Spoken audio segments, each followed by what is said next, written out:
Hello दोस्तों, maths by Rahul Shukla YouTube channel पर आपका स्वागत है। दोस्तों, जैसा कि हम कक्षा 10 का सिलेबस स्टार्ट कर चुके हैं, आज 1.3 हम आप देखेंगे, ठीक है ना। प्रश्नावली 1.3 देखेंगे।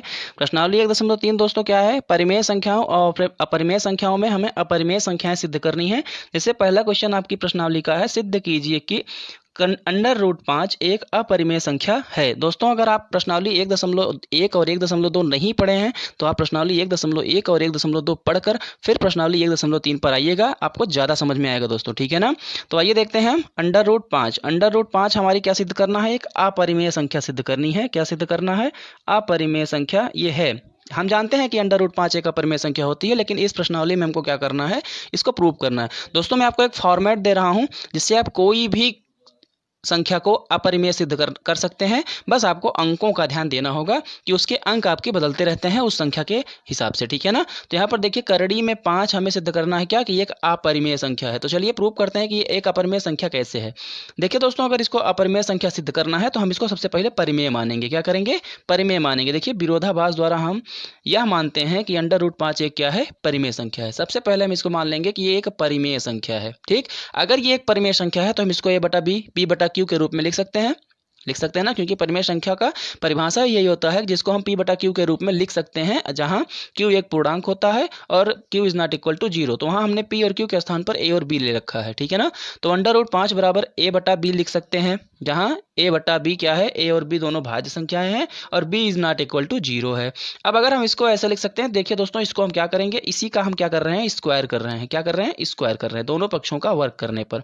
देखिए, इधर करड़ी में 5 है, स्क्वायर कर देंगे तो 5 मिलेगा, ठीक है ना। स्क्वायर से रूट खत्म हो जाता है और इधर क्या हो जाएगा, ए स्क्वायर बी स्क्वायर हो जाएगा, ठीक है ना।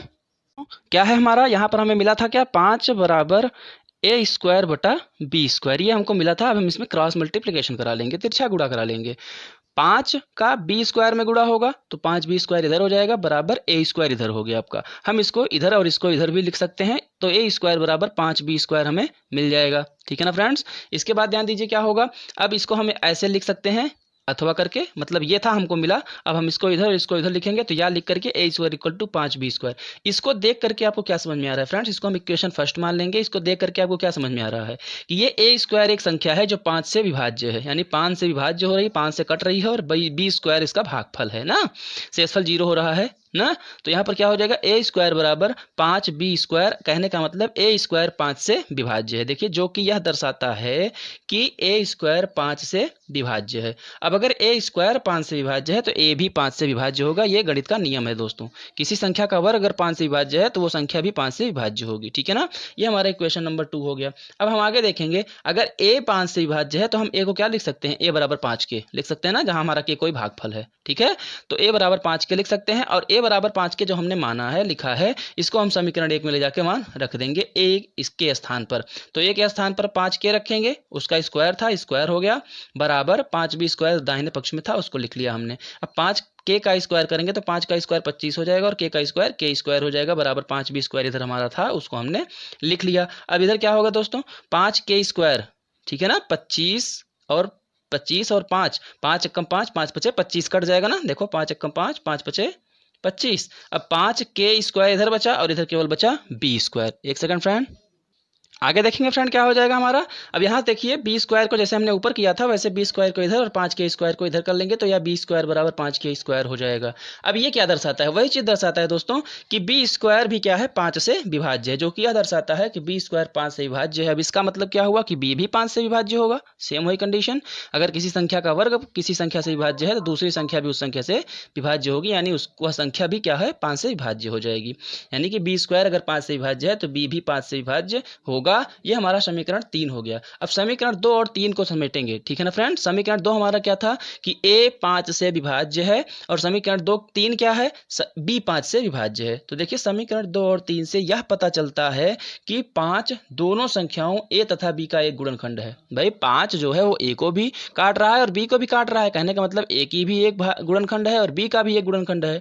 5 जो है a का भी एक को भी काट रहा है और b को भी काट रहा है, तो उसका एक सार्वनिष्ठ गुणनखंड यानी उभयनिष्ठ गुणनखंड कौन सा है, 5 है हमारा।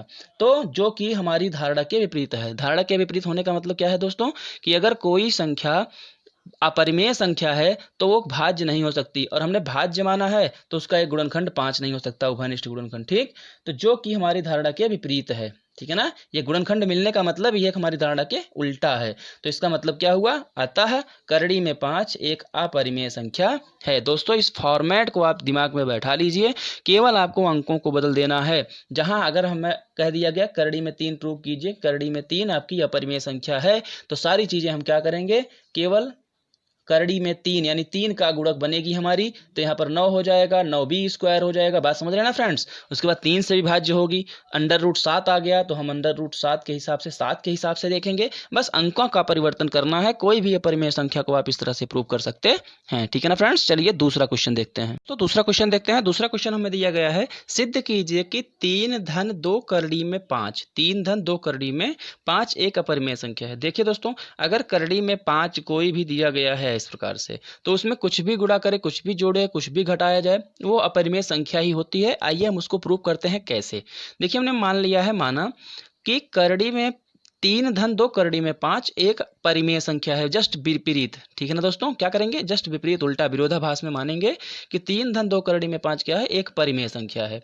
अब 3 धन 2 करड़ी में 5 अगर एक परिमेय संख्या है तो उसको हम e बटा b के रूप में लिख सकते हैं। इसको हमने पहले ही बताया, जहां a और b भाज्य है और b is not equal to 0। ठीक है ना, तो हम वही कार्य करेंगे जो पीछे किया है हमने, 3 का पक्षांतर कर दिया। 3 का पक्षांतर किया तो इधर 3 प्लस में है, पक्षांतर होगा तो -3 हो जाएगा। अब हम दो बारी बारी से एक का पक्षांतर करेंगे, हम 2 का पक्षांतर करेंगे, 2 का पक्षांतर करेंगे दोस्तों, देखिए पूरे का बटा 2 हो जाएगा, यानी कि a बटा 2b -3/2 जो हमने यहाँ लिखा है। ठीक है ना, तो पूरे का बटा होगा, लेकिन हम उसका विस्तार करेंगे तो हमें ये मिलेगा जो हमने यहाँ लिखा है। तो √5 बराबर a बटा 2b -3/2। अब देखिए दोस्तों, इधर ये जो संख्या है ये हमें ये प्रदर्शित कर रही है कि यह परिमेय संख्या है। ठीक, देखिए सबका, देखिए सबके अंक मिल रहे हैं, सब कुछ अच्छा है। ठीक है ना, ये एक परिमेय संख्या को प्रदर्शित करेगा, जबकि इधर दिख रहा है कि ये एक अपरिमेय संख्या है। तो ये अपरिमेय संख्या होने के साथ साथ ये पूरी संख्या को भी क्या कर दे रहा है, अपरिमेय, या फिर अगर इसको परिमेय माने तो ये भी परिमेय होना चाहिए, जबकि हम जानते हैं कि ये अपरिमेय है, पीछे सिद्ध कर चुके हैं, और ये साफ साफ दिख रहा है कि परिमेय है। ठीक है ना दोस्तों, देखते हैं। ठीक है ना फ्रेंड्स, देखते हैं अब ये क्या हो जाएगा, √5 बराबर p बटा 2q -3/2, यही हमको मिला था। अब इसमें देखिए, जहां p बटा 2q -3/2 एक परिमेय संख्या है, इसको हमने इक्वेशन फर्स्ट मान लिया और इसको हमने इक्वेशन सेकंड मान लिया। अब समीकरण 1 और 2 की तुलना करेंगे तो समीकरण 1 व 2 से यह कहा जा सकता है कि √5 एक परिमेय संख्या है, परंतु हम जानते हैं कि √5 एक अपरिमेय संख्या है। अब यहाँ पर देखिए, √5 एक परिमेय संख्या है, यहाँ से हम ये कह सकते हैं कि √5 क्या है, एक परिमेय संख्या है। क्यों? क्योंकि ये पूरी संख्या स्पष्ट दिख रही है कि ये परिमेय संख्या है। तो अगर ये परिमेय है तो इसके सामने वाली संख्या बराबर के उस पार वाली संख्या भी क्या होगी, परिमेय, जो हमें समीकरण 1 और 2 से पता चलता है। परंतु यह हम जानते हैं कि √5 हमारी क्या है, अपरिमेय संख्या। अभी हमने जस्ट पहले वाले क्वेश्चन में प्रूव किया है। ठीक है ना, तो ये विपरीत हो गया, उल्टा हो गया दोनों। तो हम इसको कह सकते हैं कि अतः संपूर्ण संख्या 3 धन 2 करड़ी में 5 एक क्या है, अपरिमेय संख्या है। तो ये भी दोस्तों फॉर्मेट है, इस प्रकार से हम बाकी प्रकार के क्वेश्चनों को सॉल्व करते हैं। इसको आप ध्यान में रखिएगा कैसे सॉल्व करते हैं। और दोस्तों इसमें तीसरा क्वेश्चन आपका दिया है इस प्रश्नावली 1.3 का, कि सिद्ध कीजिए कि निम्नलिखित संख्याएं अपरिमेय हैं। उसमें दोस्तों आपका क्वेश्चन क्या है, 1/√2।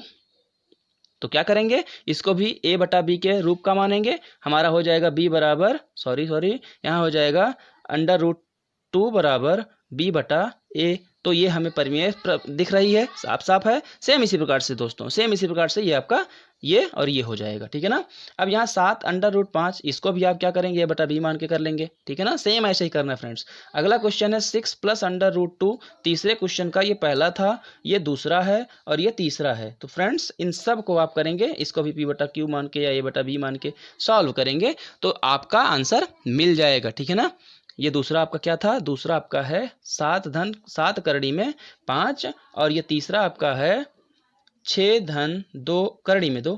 ठीक, तो इसको आप सॉल्व करेंगे फ्रेंड। तीसरे क्वेश्चन में तीनों क्वेश्चन को सॉल्व करेंगे। अगर आपको फंसता है, सवाल नहीं समझ में आता है, तो आप कमेंट बॉक्स में कमेंट जरूर करिएगा। मैं एक पार्टिकुलर प्रश्न के लिए भी वीडियो बना सकता हूं फ्रेंड, आपके लिए प्रोवाइड कर दूंगा। और हाँ फ्रेंड, ये रही आपकी प्रश्नावली 1.3। अगर आपको प्रश्नावली 1.1 और 1.2 नहीं पढ़े हैं तो आप प्रश्नावली 1.1 और 1.2 जरूर पढ़िए, उसके बाद प्रश्नावली 1.3 पढ़िएगा फ्रेंड्स, और प्रश्नावली 1.4 आपको जल्दी ही मिल जाएगी। और हाँ फ्रेंड्स, इस वीडियो को आप अधिक से अधिक शेयर कीजिए और अपने दोस्तों तक पहुँचाइए ताकि वो भी अपना कक्षा 10 का गणित का सिलेबस यूपी बोर्ड का स्टार्ट कर सकें और साथ साथ पढ़ाई कर सके। फ्रेंड, वीडियो अच्छा लगे तो लाइक भी करिएगा और चैनल पर नए हो फ्रेंड तो सब्सक्राइब कर दीजिएगा। ओके फ्रेंड्स, मिलते हैं अगले वीडियो के साथ प्रश्नावली 1.4 के साथ। Thank you guys, bye.